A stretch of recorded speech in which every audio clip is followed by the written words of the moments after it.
Hello friends, welcome to Indian food recipes. இன்றைக்கி Indian food ரெசிபீஸில் முளைக்கட்டின கொள்ளு தோசை எப்படி செய்யலான்னு பார்ப்போம். வெயிட் லாஸ் பண்ணணும்னு நினைக்கிறவங்க முளைக்கட்டின கொள்ளு தோசை எடுத்துக்கலாம்.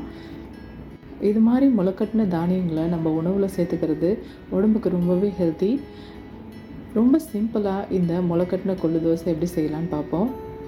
கொள்ளு நம்ம டைரெக்டாக சமைக்கும்போது அதுலேருந்து ஒரு ரா ஸ்மெல் வரும்.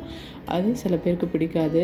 அதை வறுத்துட்டு பொடி செஞ்சால் கூட அந்த ஸ்மெல் போகாது. அது கொஞ்சம் ரா ஸ்மெல் கொடுக்க ஆரம்பிக்கும். அதோட தன்மை அது. நீங்கள் முளைக்கட்டினதுக்கப்புறமா அந்த கொள்ளோட ஸ்மெல் போயிடும்.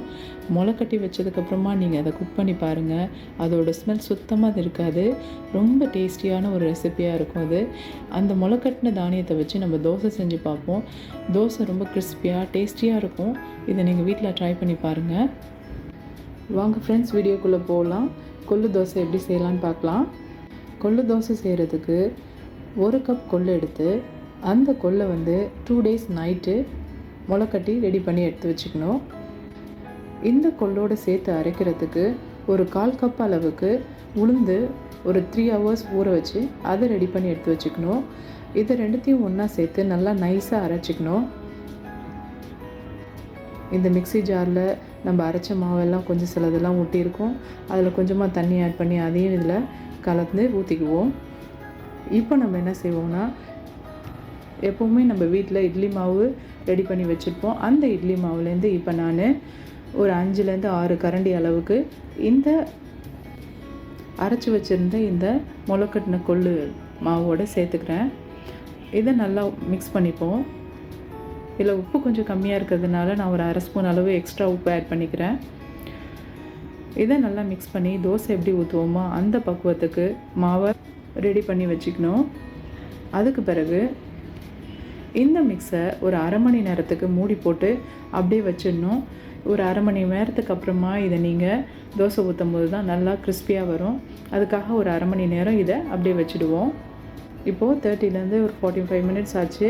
இப்போ இந்த தோசையை நான் ஊற்ற போகிறேன். நல்லா மெலிசாக நீங்கள் இந்த தோசைக்கல்லை ஊற்றி எடுங்க. எப்போவுமே நீங்கள் இரும்பு தோசைக்கல்லில் சமைக்கிறத பழக்கமாக வச்சுக்கோங்க. நான்ஸ்டிக் அதிகம் பயன்படுத்தாமல் இருக்கிறது ரொம்ப ஆரோக்கியத்துக்கு நல்லது. தேவைக்காக நம்ம நான்ஸ்டிக் யூஸ் பண்ணிக்கலாம். தேவையில்லாத பட்சத்துக்கு அதை நம்ம அவாய்ட் பண்ணிக்கிறது நல்லது. பாருங்கள், நல்லா கிறிஸ்பியாக எவ்வளோ சூப்பராக டேஸ்டியான ஒரு தோசை ரெடி ஆகிடுச்சு.